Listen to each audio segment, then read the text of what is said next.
Bom, mais uma vez, bom dia, que Deus nos abençoe. Essa palestra, quem iria fazer é o nosso grande amigo, nosso irmão, que agora está na direção da casa também, o vice-presidente, que é o Wagner Cardoso. Só que ele foi chamado a fazer um seminário junto com o Paulo. Em Itaboraí que eles estão, não é isso? No Getal. Então, ele me pediu que fizesse para ele. Então, a gente vai tentar, substituir alguém que faz palestras e seminários quase que todas as semanas. Vaguinho, ele é um grande divulgador da nossa doutrina, da nossa região. Então, nós vamos falar da biografia de Allan Kardec. Sendo que tudo que vocês estão vendo aí, muito mais, faz parte da biografia de Allan Kardec. E cada item que está ali é uma palestra, é um estudo. Porque tem a palestra da codificação, tem palestra das viagens de Allan Kardec, tem palestra das pesquisas que ele fez, que usou muito, tem a formação dele. Só falar da formação dele é um assunto vasto. E a codificação, cada livro, se a gente pegar cada livro desmembrado do Livro dos Espíritos, é um estudo. Então a gente vai assim, se for falar das reencarnações dele, muito bem, a gente não está aqui para falar se ele foi, se não foi alguém, tá? Então a gente vai ter apenas uma citação que vai fazer por causa da mudança do nome dele, que a gente vai ver no decorrer do assunto, tá bom? Então eu fiz assim, eu vou tentar fazer uma linha do tempo, a gente vai tentar viajar no tempo até na França, na terra do Kardec, até os nossos dias, tá bom? Vamos ver se a gente faz um paralelo. Então vamos lá. Passa, por favor. Eu escolhi dois nomes ali, Botei Allan Kardec, codificador da doutrina espírita. Usei a frase o bom senso encarnado, que foi de Camille Flammarion. Essa frase ele usou, a gente vai ver lá no final, quando ele fez a leitura em homenagem a ele quando estava sendo sepultado. E ele definiu Kardec como bom senso encarnado. E essa frase a gente vai ver que realmente ele foi o bom senso encarnado quando a gente começa a estudar a sua biografia. Então vamos lá, vamos viajar num tempo. Na Europa, na França, em Lyon. No outono, uma temperatura variada entre 2 e 20 graus, segundo o calendário da meteorologia da época, que a gente pesquisou. Em uma quarta-feira, procurei o calendário daquela data, daquela época, daquele ano, e eu achei. Então caiu numa quarta-feira o dia que ele nasceu. 3 de outubro de 1804. Ele nasceu às 7 horas da noite, na França. E quem dirigia os rumos do intelecto humano, todos os homens são iguais, eram os logos do romantismo e do iluminismo na época que ele nasceu. Então, havia toda aquela revolução na época em que ele nasceu, em que estava essa transição do iluminismo para o romantismo. Só para a gente ter uma ideia de como funcionava a época. O homem é incentivado a ser independente, a pensar com a própria cabeça. Era a era napoleônica, lá em Lyon. Então, vocês veem, a época em que ele nasceu e a pessoa que ele viveu, a gente vai descobrir que ele realmente pensava dessa forma. Um homem que queria que as pessoas pensassem, que as pessoas tivessem as suas próprias descobertas, que as pessoas analisassem, avaliassem as coisas. E ele viveu realmente dessa forma. Pode passar. Aí nós conseguimos um mapa da época, tá? Em cidade de Lyon, a rua que ele nasceu, a sala 76, está bem lá naquele cantinho, tá? Consegui achar. Então, é só para a gente ter uma noção do mapa. Então, pode. O nome dele, vou te contar, o pai estava inspirado, mas a mãe. E é Hippolyte que fala, tá? Leon Denizar de Rivaio. Então ele reencarna e ganha esse nome. O pai era Jean Batiste. Um nome tão comum, né? Ele podia botar, né, Batiste Filho, alguma coisa assim. O Anthony Rivaio, magistrado e juiz, o pai dele. Tá? A sua mãe, Joane do Ramel. Não está descrito nada, mas na época, né, uma dona de casa, mulher do lar, né, aquela coisa toda. Só quem não conseguiu ser isso ele foi a própria esposa dele, depois a gente vai ver. Que foi uma senhora, né, Emily Boudet. Testemunhas maiores que estavam presentes no seu nascimento, né, Siriac Frederico de Marte, diretor do estabelecimento das águas minerais da rua. Vi na sala Jean-François Tarde, na mesma rua, sala sem número, não tem número, a requisição do médico Pierre Ratamel, que residia na rua Saint-Dominique, número 78. Tá? Isso foi da revista Reformador, a única fonte que eu consegui tirar do endereço das pessoas que estavam presentes nele. Depois confirmado no livro Obras Póstumas, tá? Que futuramente a esposa dele que organizou com um grupo de amigos, depois de sua morte. Aí está no site da FEB também. A sede dos saberes que esse ser já nutria. Em tenra idade, seu pai já o orientava no conhecimento das letras e estudo dos clássicos. E eis que ele toma gosto pela literatura, filosofia e ciências. Tinha, né? Porque com 5, 6 anos o pai já colocou ele para estudar tudo isso, né? Então ele estudava. Uma daquelas citações ali são as pessoas da época, famosos escritores, que ele mantinha estudo. Aí, pode passar. Depois ele sai, né, vai para a Suíça estudar no Instituto de Yverdon. Vamos acompanhar a linha do tempo. Ele está em 1814, com 10 anos. E lá, quando ele foi estudar, né, o professor está ali, o seu grande mestre da época, o Pestalozzi, ele foi estudar, e era o dia inteiro, né? Naquela época ficava no instituto. Então a pessoa realmente poderia se formar cedo, porque ela estudava o dia inteiro. Hoje, se a gente fizer a mesma coisa, se a gente for somar nossas contas, são 4 horas na escola, mas se ficar em tempo integral, vai ser dobrado. Então, a gente vai se assustar quando tem os 14 anos dele. Mas hoje o ensino médio se forma, o tecnólogo, com formação acadêmica também, 16, 17 anos. Então, não é assim de tanto se espantar. A única coisa que vai mudar realmente é o ensino. E é lógico que a gente não pode se comparar os nossos ensinos com o ensino da época e da França. Então, podemos ir. Aí está o Instituto de Yverdon, da época. Aluno mestre. Por que a gente colocou esse nome, aluno mestre? Porque ele já dirigia, já ajudava nos trabalhos acadêmicos, os colegas, os alunos e o próprio mestre Pestalozzi. Tá? Eu esqueci de comentar que na época em que Kardec nasceu, em 1804, é bom a gente guardar, porque a gente vai seguir essa linha de raciocínio, essa linha do tempo.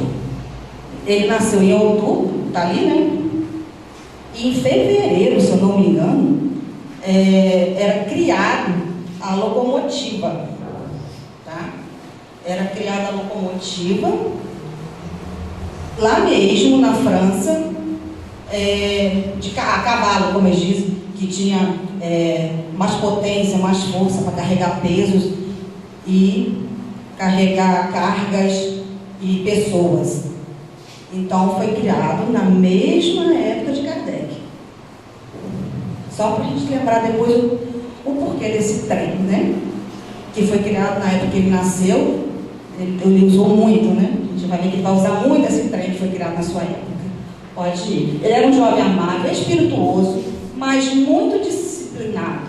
Aplicava aulas de reforço nas escolas. E ele ficava dando aula de graça. Ele sempre O que ele sabia, ele passava para os seus colegas. Sempre formou grupos de estudo, sempre formou aulas de reforço para aqueles que procuravam, que precisavam, que viam nele mais saberes, né? Ele era mais culto, ele tinha mais facilidade de aprender. Então ele passava tranquilamente essas aulas para as outras pessoas. Então desde cedo a gente vê que é um espírito determinado, não só em saber para ele, mas para passar o que ele sabe, né? Ah lá, olha, quando eu falei da idade. Foi diplomado em 1918 com 14 anos. É época de idade do liberalismo e socialismo. Estava em transição, as revoluções francesas, a cultura estava muito aflorada na época e já estava passando liberalismo e socialismo.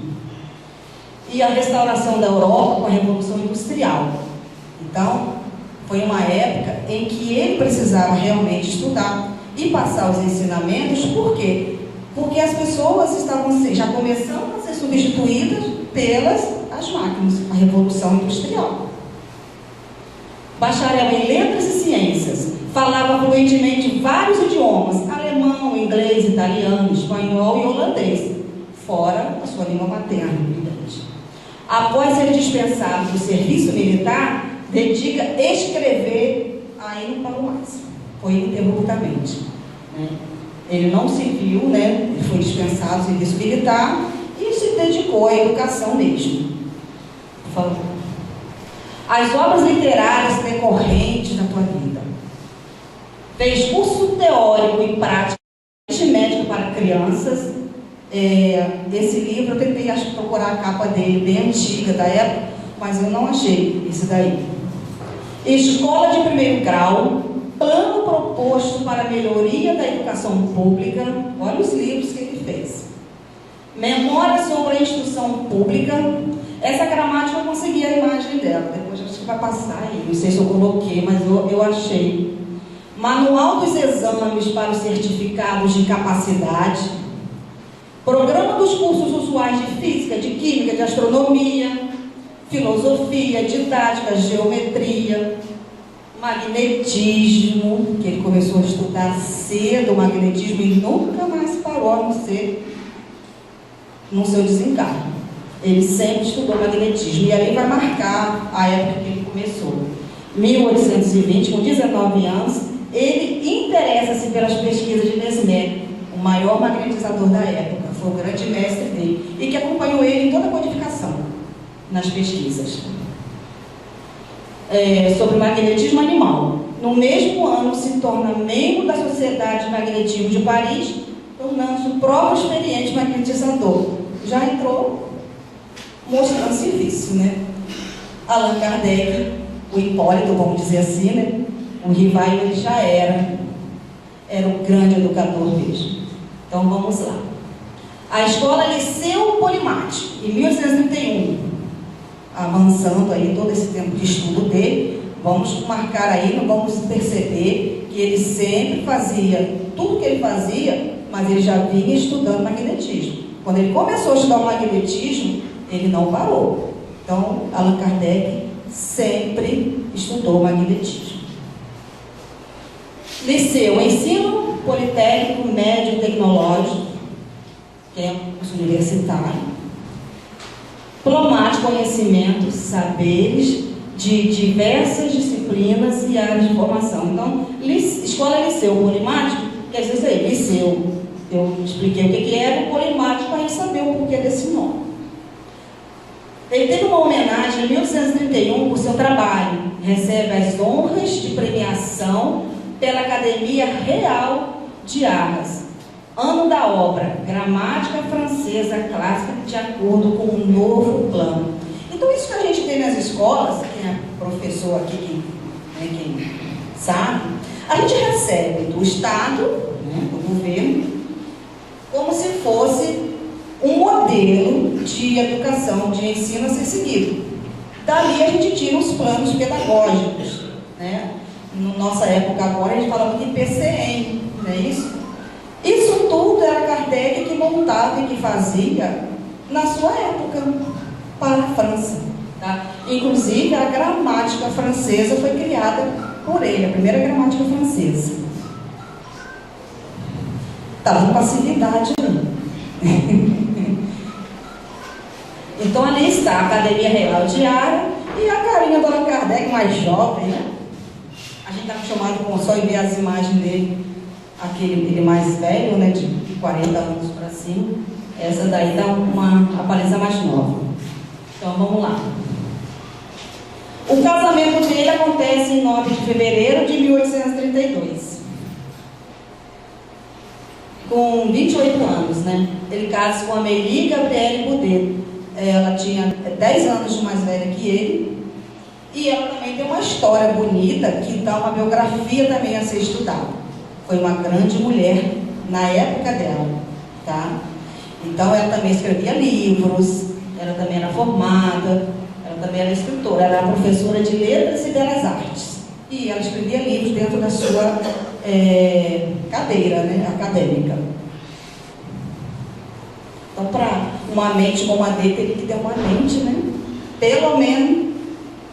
E ela foi, assim, uma grande companheira dele. A gente lendo as obras póstumas, as viagens dele, ela sempre foi uma mulher presente, uma grande companheira.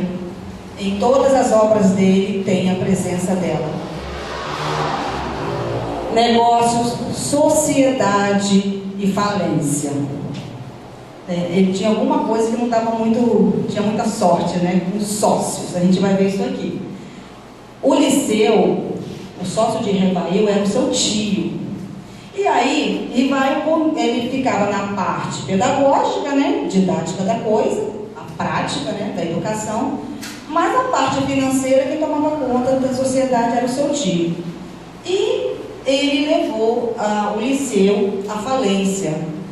Conta, inclusive está registrado em obras póstumas, que nas revistas do Kardec, que foi por jogos.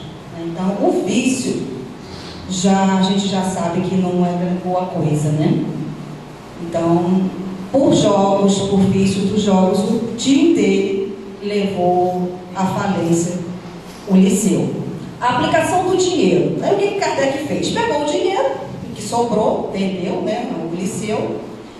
O que sobrou ele investiu no mercado um amigo dele. Você foi investir, o amigo dele abriu um negócio e ele investiu dinheiro para ver se dava para recuperar alguma coisa, né? Mas ele também faliu, abriu falência também. Então Kardec percebeu que sociedade não dava muito certo. Já foi a segunda falência. Então vamos passando aí. E a fase da superação. O que ele tinha para se superar, para se erguer? O conhecimento dele.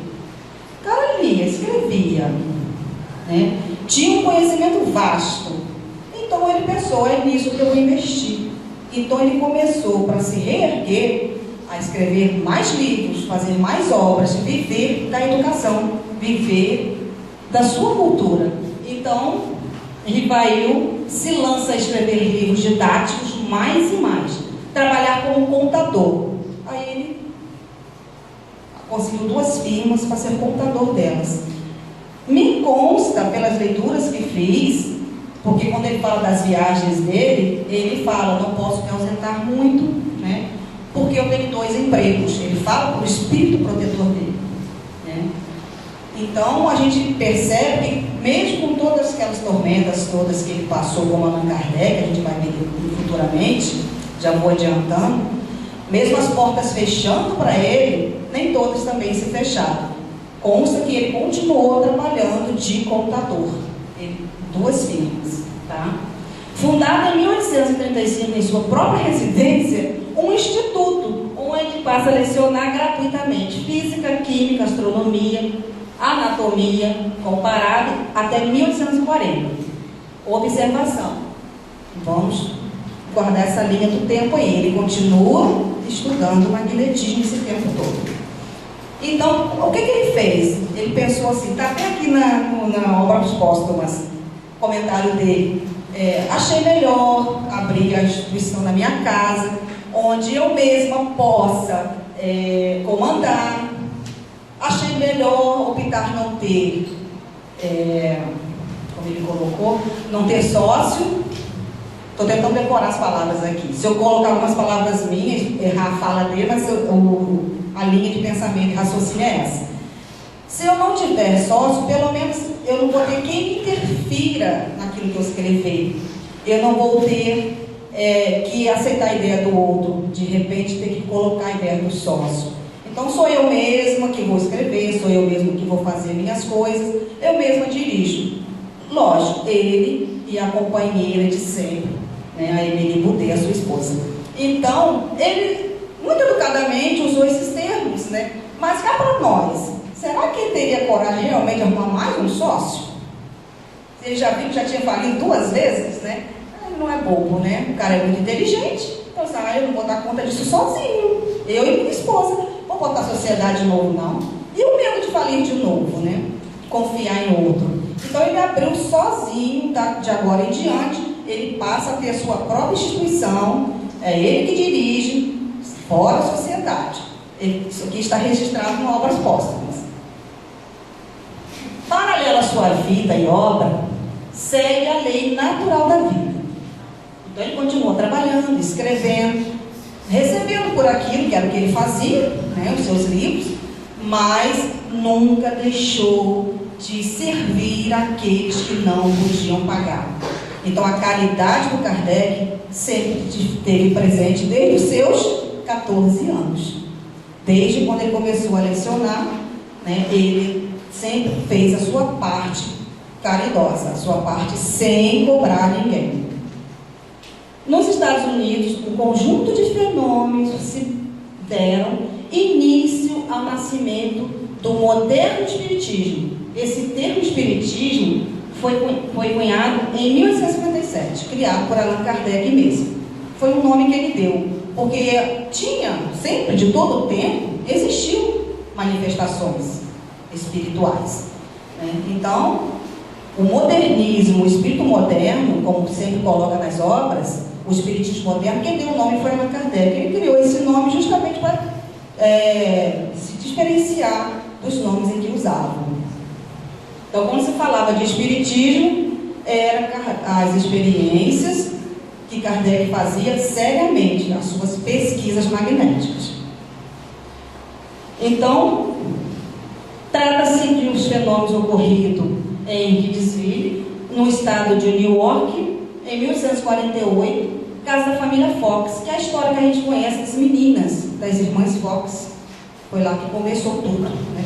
Aquele espírito batendo, né, que a gente sabe na obra, que está em todas as obras do começo do espiritismo, e que elas ficavam ouvindo aquilo, até que descobriram que naquela casa que eles moravam tinha foi morto ali uma pessoa, e perguntaram, né, você por um acaso é o espírito da pessoa que morreu aqui? É um espírito que está falando com ele? Batia dizendo que sim. Davam aquela coisa, né? Batendo sim uma vez, batendo não 2 vezes, até chegar a uma conclusão. E que ele apareceu, conseguiu falar através das meninas, tinha média, as meninas eram média, em que ele estava o seu corpo emparedado. Porque naquela época se usava fazer isso. Morria a pessoa, emparedava ela. Tá? Cada época a sua forma, né, de enterrar na conta do corpo físico. As pancadas misteriosas. As fortes e frequentes pancadas que começaram a ser ouvidas no quarto das irmãs, que era Kathleen, de 11 anos, e Margarete, de 14 anos. Eu fiquei com essas datas aí, gente, da idade, porque eu vi no site da FEB, tá? Porque na obra não consta a idade, só conta na revista Espírita. Só que eu não tive acesso à revista Espírita, né, do Kardec, eu tive a Reformador. Então muda muito a data. A própria revista Reformador bota as meninas com 10 anos, uma com 6, uma com 11. Não tem uma idade fixa.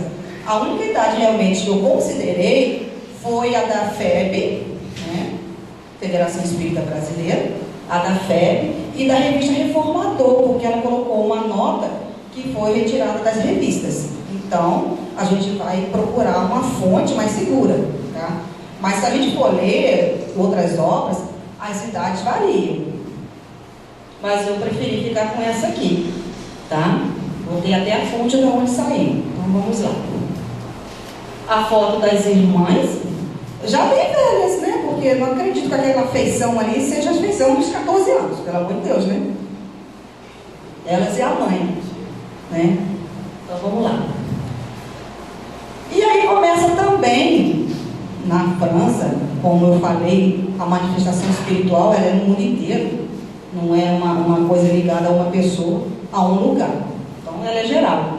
Também acontecia nos salões parisienses, começaram desde 1853 aqueles festivais todos, porque era uma festa mesmo. As pessoas iam para os salões parisienses se encontrar para assistir os fenômenos das mesas girantes, né, daquelas coisas todas, que as manifestações que ninguém sabia o que eram, se eram espirituais ou não no início. Então nessa época Kardec já tinha seus 49 anos. Vamos seguir a linha de raciocínio. As mesas girantes, Kardec tinha 49 anos de idade quando o magnetizador Fortier lhe fala sobre o estranho fenômeno das mesas girantes. Aí vamos ver o que ele pensou sobre isso, né? Que vinha sendo relatado nos jornais da França. Até nos jornais saíam as reportagens. Que realmente foram lá e viram, era visível, tinha muita gente, muita testemunha, todo mundo assistindo as mesas girantes.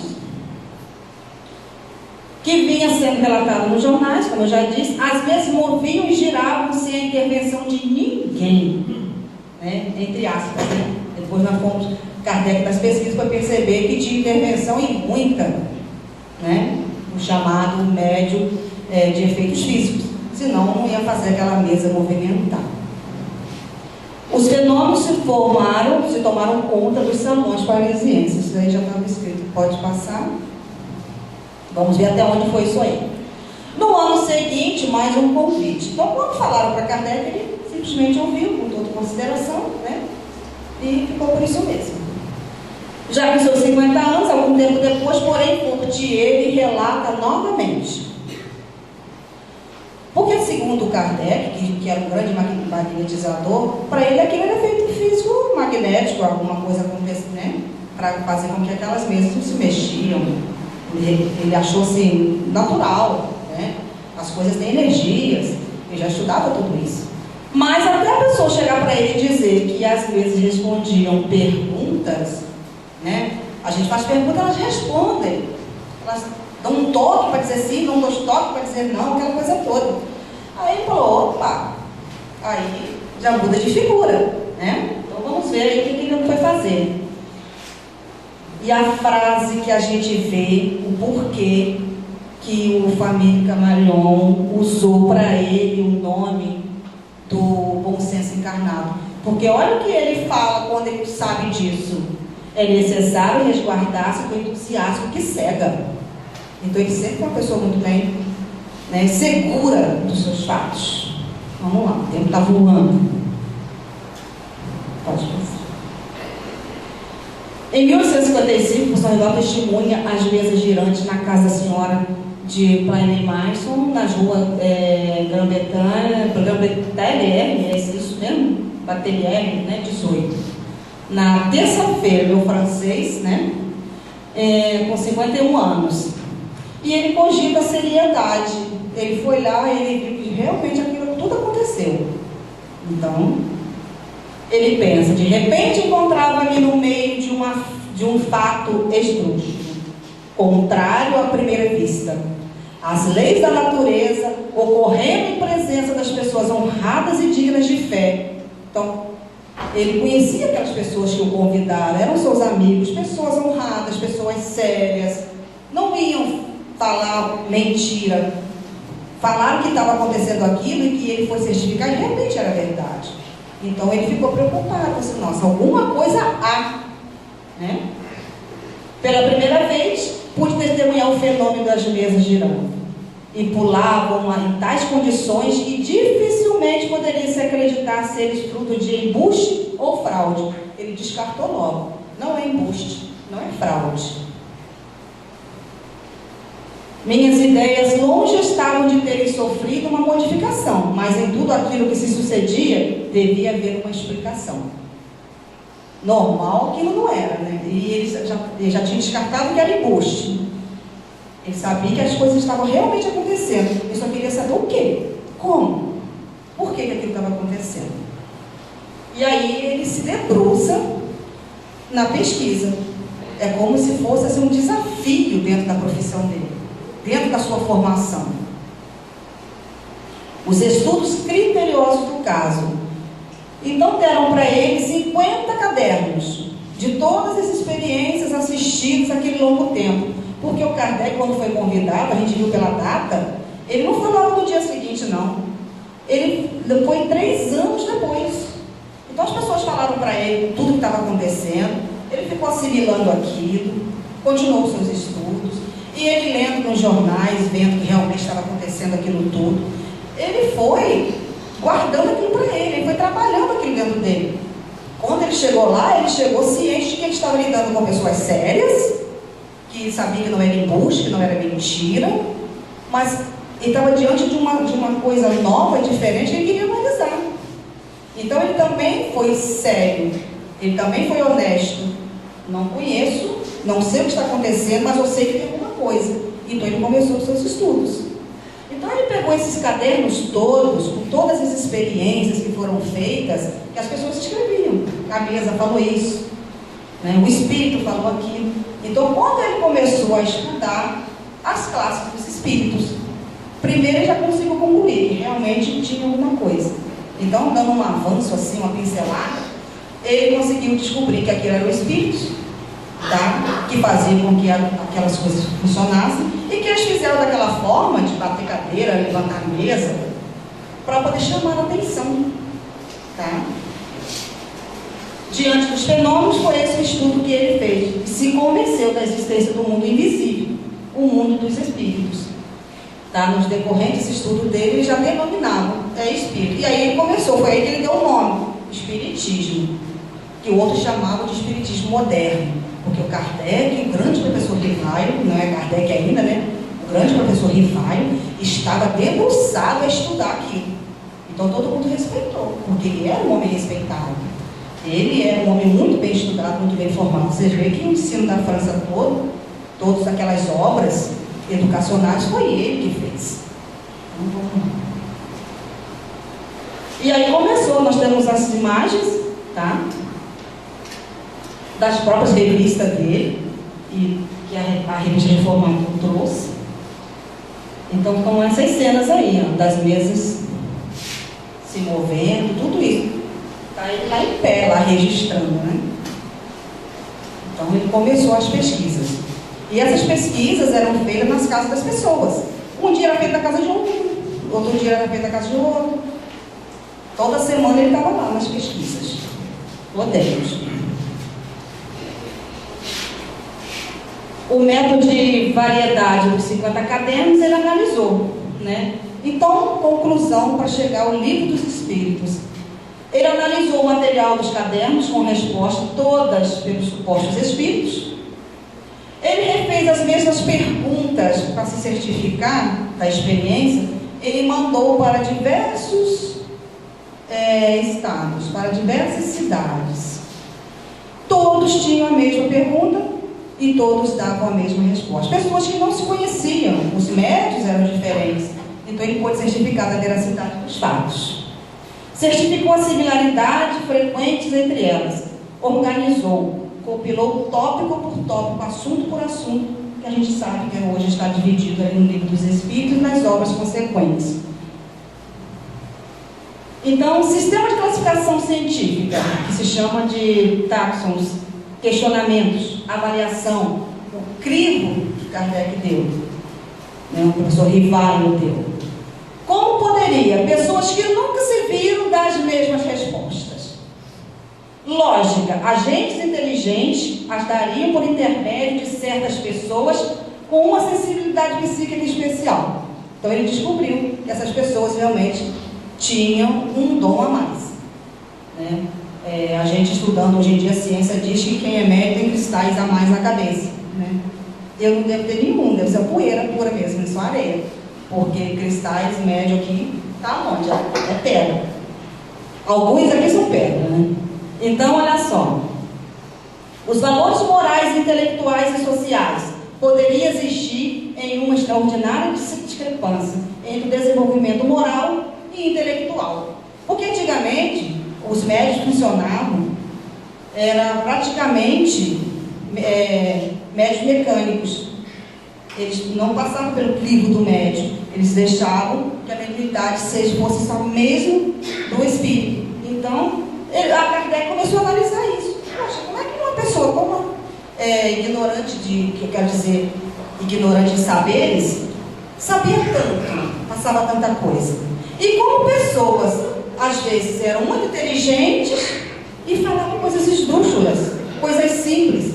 Então ele sabia que era o espírito que vinha trazer as informações, que eram ou não muito inteligentes, que tinham ou não muitos saberes. Então ele percebeu isso. Então independe da personalidade do médium. A personalidade do espírito é que é ou muito inteligente ou pouco inteligente. Então ele continuou dando esse estado de transe, que a pessoa chamava de estado de sonambúlico, ou mesmerização, que vem de Mesmer, né, do próprio professor que ele estudou magnetismo. Então foi aí que ele percebeu, falou assim, poxa, tem alguma coisa errada. O médium é super inteligente, mas está recebendo uma mensagem tão assim, né, sem nexo, sem sentido, que a gente vê que a pessoa é como se fosse uma pessoa muito ignorante dos fatos, das coisas, da cultura. Então foi aí que ele percebeu que nós somos espíritos lá, porque somos aqui. Nós levamos a nossa bagagem, tá? O professor Rivai chega às seguintes conclusões: que são agentes inteligentes, não físicos, que dão as respostas, nem por isso eles parecem ser muito diferentes dos homens vivos, por serem seres extracorpóreos, por isso eram necessariamente mais sábios. Nada mais era que os espíritos dos homens que já morreram, como eu já disse. Então ele começou a saber que existia vida após a morte, comunicabilidade dos seres vivos e mortos, pluralidade dos mundos e a reencarnação. Porque ele percebeu que as pessoas que estavam lá foram pessoas que já viveram aqui. E espírito que ele chamava para investigar novamente, outros espíritos vinham e disseram assim, olha, eu vim um homem para responder as perguntas da pesquisa tal, que você já está pesquisando há algum tempo, porque o espírito que estava te respondendo reencarnou. Então ele já sabia que existia a reencarnação. A gente vai e a gente volta. O espírito protetor do professor Rivai, em 11 de dezembro de 1855, com seus 51 anos, primeira vez que acontece, foi na casa do senhor Baldin, do médico, e a senhora Baldin também, que era médico. Então era assim, olha, a gente vai ver daqui para frente que esses encontros, das reuniões espíritas, aconteciam na casa das pessoas. Não era num grupo espírita, não era no centro. Kardec foi criar isso depois que ele criou o Instituto. Porque ele se viu necessário, principalmente quando ele lançou o Livro dos Espíritos, que aí a coisa ferveu, cresceu muito.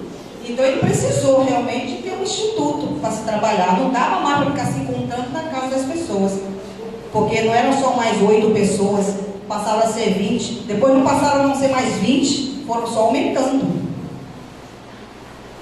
Então ele se apresenta como espírito Z, que depois ele dá o nome de Zéfiro, e diz para Kardec que não era amigo dele dessa encarnação e nem familiar,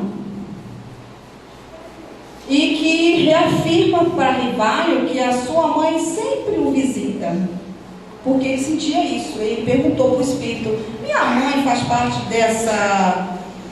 desse conjunto de espíritos que vêm a trazer informações, que faz parte da codificação, dessa pesquisa toda que eu estou fazendo, né, está aqui no Obras Póstumas.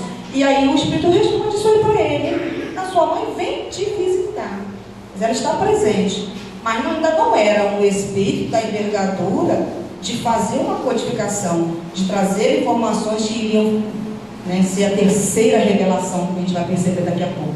Mas ela ia visitá-lo, ela estava sempre presente visitando o seu filho, tá? E ele disse que alguns espíritos já iam reencarnar, que estavam no grupo, já tinham dado as suas contribuições na obra e que ia desencarnar. E que falasse da missão. Se ele falhasse na sua missão, outro iria tomar conta e fazê-lo. E esse outro é o Leon Denis, que ele até veio conhecer depois. E é também um jovem, tão jovem quanto ele, tá? Inclusive, adiantando aí, o Leon Denis, quando ele conhece o Kardec, o próprio espírito protetor fala para Kardec assim: olha, você vai terminar suas obras em 10 anos, e quem vai escrever depois de você, completando as suas obras, vai vir um espírito que vai escrever essas obras. E esse espírito que escreveu as obras foi o Leon Denis, nas obras que ele fez de Relações entre Dois Mundos, esqueci a outra, lembrei. O Invisível, né? Tem outra, mas foram 3 ou 4 que ele escreveu depois, completando as obras de Kardec. E aí tem as reuniões do guia espiritual dele, tá? Falando que estaria com ele. Relata 4 reuniões aqui que ele teve com esse espírito que se declarou espírito de verdade para ele, dizendo para ele que estaria um quarto de horas com ele todos os dias fazendo essa obra. Na nossa concepção, a gente não está aqui para discutir isso aí é outro estudo também. Na concepção de nós espíritas que estudamos a codificação, a gente acredita que o espírito de verdade tenha sido Jesus, pelas informações que ele traz, tá? Mas tem pessoas que não acreditam, mas isso não faz diferença nenhuma se era Jesus, se não era Jesus. Era um espírito de luz que codificou a terceira revelação, tá? Vamos lá. A sua missão, né, que fala que é completar o livro e formar o livro, né, já até falei. Ele disse que não seria nem mais uma religião. Por isso que a gente fala, as pessoas pensam que só porque o Kardec colocou aquilo ali, que o espiritismo não é religião. Ele quis dizer apenas que não seria mais uma religião, porque não quer dizer que teriam que acabar as religiões e todo mundo seguir a religião dos espíritos. Não. Mas que o espiritismo seria o futuro das religiões, tá? Basta uma questão de interpretação. Podemos passar. Veio a sua missão, né, que ele, semelhante ao tempo do trabalho, o Espírito revela que os acontecimentos graves que aconteceriam, porque falaram isso para ele, ó, vai mantendo a sua obra, vai fazendo todas as suas obras, que a gente precisa sustentar a Terra com essa terceira revelação. Nós chamamos que a terceira revelação que Jesus falou que viria à Terra era o Espiritismo, tá? Era essa doutrina. Então, porque ele estava falando que futuramente que ia abrasar a Terra toda e que começaria na Itália, seria a Segunda Guerra Mundial, futuramente acontecida, né? E o Espírito falou para ele que iria acontecer. Décadas depois aconteceu. Aí veio a sua missão. Ele fez uma pergunta ao Espírito de verdade: que causas poderiam determinar o meu malogro? Seria a insuficiência das minhas capacidades? E o Espírito de verdade responde para ele.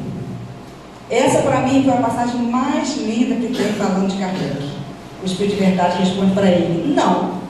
Mas a missão dos reformadores é prêmio de escolhas e perigos. Previno-te de que é rude a tua, porquanto se trata de abalar e transformar o mundo, né, inteiro. Então, em sua base. Então, a gente vai passando, olha, a carta, a mensagem, pode passar. Olha, é enorme, não dá para falar. Ela está registrada no Obras Póstumas, tá, gente? Pode passar. Tudo isso que o Espírito de verdade falou para ele. Falou que ele ia ter inimigos, que as pessoas iriam virar as costas para ele. Falou que ele ia se ver sozinho. A única pessoa que nunca deixou ele, nem quando ele faliu por 2 vezes, né? No início do casamento, né? Foi a sua esposa. e que sempre esteve do seu lado. Então, quando ele faz a transformação, a codificação, pega aqueles livros todos e faz a codificação, o nome dele então passa a assinar nas obras Allan Kardec. E a gente vai saber o porquê que ele escolheu esse nome Allan Kardec, tá? O Espírito vai dizer que era o nome que ele tinha quando no tempo dos druidas, tá? Que foi revelado a Rivail que ele havia sido um sacerdote gaulês que vivia entre os druidas nas Gaias, e seu nome na ocasião era Allan Kardec, e era um antigo território francês. Isso antigo aconteceu 58, 51 anos antes de Cristo, esse território era no próprio território francês. Então Kardec achou o nome mais bonitinho, né? Do que o pai dele escolheu para ele, né? Falou, é esse nome mesmo que eu vou usar. Então ele colocou, passou a ser chamado Allan Kardec. Assinava todas as obras como Allan Kardec, porque o próprio Espírito de verdade pediu a ele que o fizesse. Não disse o nome, ele que escolheu, mas falou para ele, olha, sua estrutura, seu conhecimento, sua bagagem é tão grande que pode interferir nas decisões das pessoas. Então as pessoas teriam que decidir por elas mesmas, se elas iam ou não abraçar, acreditar, ter certeza da veracidade dos fatos dessa nova doutrina do Espiritismo. Não porque foi Rivail que escreveu, dá licença, por ser uma pessoa tão culta, tão conhecida da época. Então ele ficou no anonimato, o Rivail, né, e colocou Allan Kardec. Então, quer dizer, as pessoas que iriam ler as obras, que iriam participar, que iriam estudar a nova doutrina, não iriam pelo Rivail, iriam pela doutrina. O Livro dos Espíritos foi lançado em 1857, ele com 53 anos. Pode passar. Seria um código para uma nova fase da evolução humana. Pode ir. Vai passar. E aí a gente vai mostrar nas obras dele, tá? Ele com o primeiro livro na mão, né? O lançamento com a sua esposa. Pode ir passando, agora é só mostrar as coisas mesmo. Aqui é onde os caminhos de Kardec, né? Foi aonde ele teve a sua sala, o seu instituto. Aí finalmente todas as pesquisas, todos os estudos teve a sua própria sala. Acabou aquele negócio de ficar uma semana na casa de uma semana na casa do outro, né? Ele fundou. Pode passar. Essas capas são os primeiros livros antigos, mesmo quando ele fez. Eu resolvi colocar os primeiros mesmo. Teve o ato de fé em Barcelona, quando um amigo dele falou para ele, olha, manda seus livros para cá. Foi para a alfândega, pagou tudo direitinho. Chegando lá, o bispo barrou, mesmo depois de pago, não devolveu o dinheiro e nem os livros. E o Kardec pergunta para o Espírito de verdade, eu boto na justiça, eu vou atrás, porque ele teve 12 dias para resolver isso, antes que ele queimasse os livros. E aí o Espírito de verdade fala assim para ele, olha, se você recorrer na justiça, você ganha sim, tá aqui registrado, você ganha, eles vão te devolver. Porém, por que você não deixa? Olha a propaganda que isso vai dar. E realmente deu. O Espiritismo deu um salto, porque a curiosidade bateu nas pessoas. O que tinha naqueles livros para que queimassem, né? Então aí foi a grande propaganda do Espiritismo. As obras sequenciais dele, né, que é o Espiritismo. Pode passar. Pode passar. O Céu e o Inferno. Tudo isso desmembrado do Livro dos Espíritos. O Livro dos Espíritos passou a ser como se fosse uma síntese do que seria toda a codificação. A Gênesis, o seu último livro. Pode passar. As suas viagens espíritas. Pode ir passando aí. Em 1862, mas a primeira viagem dele, gente, pode voltar um pouquinho que eu esqueci. A sua primeira viagem foi em 1860, quando ele foi a Lyon, na primeira casa espírita fundada em Tiranda dele, Tiranda Instituto, que era de um operário. E tem um registro aqui de que foi o primeiro encontro entre dois presidentes de casa espírita, primeiro aperto de mão. E olha a diferença: Kardec, um homem culto, e o outro presidente de uma casa espírita, um operário simples. Querendo demonstrar o que, gente? Que a gente não precisa da cultura, do saber, nem da riqueza para se ter o valor de montar uma casa espírita. A gente precisa ter sentimento, sabedoria, conhecimento da doutrina. Então vamos lá. Aí depois teve as outras viagens, né? Teve várias viagens, vai estar registrado ali, pode ir passando. O roteiro das viagens. Então foi só um instantinho, de 1860 até 1867 foram as viagens. E o que Kardec fazia? Como ele disse desde o início, ele tinha trabalho também. Não era só o trabalho dele de escrever livros. Isso aonde ele fosse, ele escrevia, tudo bem. Quando voltasse, editava. Mas ele trabalhava de contador em 2 firmas, né? Então, ele dedicava 3 meses do ano, todos os anos, 3 meses do ano, para fazer as viagens espíritas. E ele fazia como? Era ele sozinho? Só ele e a esposa? Não. Ele tinha um grupo, está registrado também aqui, com Obras Póstumas, que ele tinha um grupo de 12 pessoas. Depois citou até 22 pessoas. Então ele tinha um grupo de pessoas. Eu não sei, não consta aqui, se ele foi em todas as viagens ou se ele mandava o seu grupo, cada um para um canto, né? As viagens espíritas aconteciam. E o que ele fazia nessas viagens? Abria centros, ia ver, ia mostrar como era. Olha, nada de ficar cada um fazendo o centro do seu modo. Tinha toda uma diretriz, toda uma regra, todo um parâmetro. E hoje a gente vê que casa espírita, que tem um cunho kardeciano, todo lugar que você vai tem a mesmo formato. Como a pessoa age, as formas da casa é diferente. Isso é da instituição. Mas o tópico central, a doutrina espírita, é uma só. Então a gente não vai chegar aqui e vai ser desse jeito, vai chegar lá no outro já vai ter uma roupa branca, vai chegar lá no outro já vai ter uma vela, ou vai chegar... Não tem. É todo uma diretriz só a seguir, tá? A resposta dele é de verdade, vamos passar, senão não vai dar tempo. Lembra do trenzinho? Que foi fundado no ano que ele nasceu, foi criado no ano que ele nasceu. Olha só como é que serviu para as suas viagens, né? Ia de trem, chegava lá, se o centro fosse lá bem longe, ou se mesmo numa casinha, numa taberna, está escrito aqui, tivesse uma experiência espiritualista, ele ia. Pegava a carruagem, da carruagem pegava o cavalo, do cavalo pegava o burro, do burro ia a pé. Mas ele chegava lá onde tinha alguém que falasse assim, olha, aqui tem manifestação espírita. Ele ia para fazer as pesquisas. Isso também está registrado.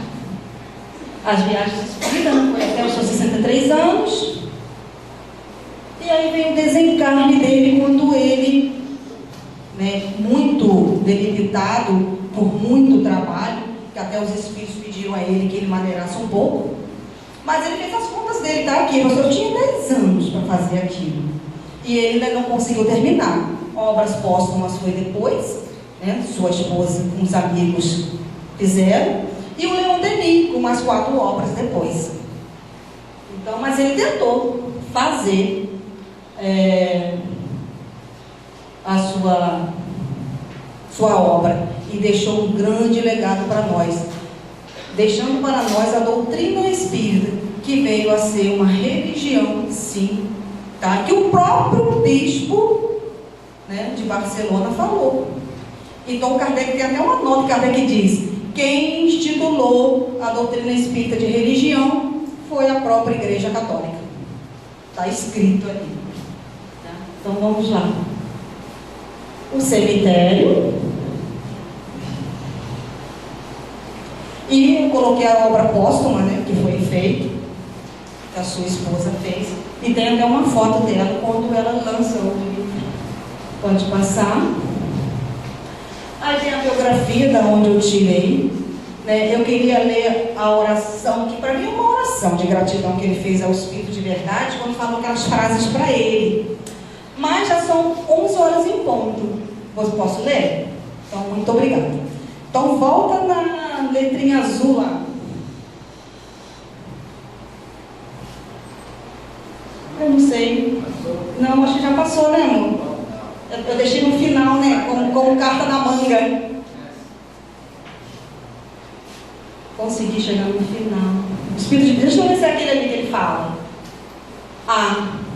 Eu coloquei as duas imagens, como se fosse Jesus de frente, Kardec de frente com Jesus.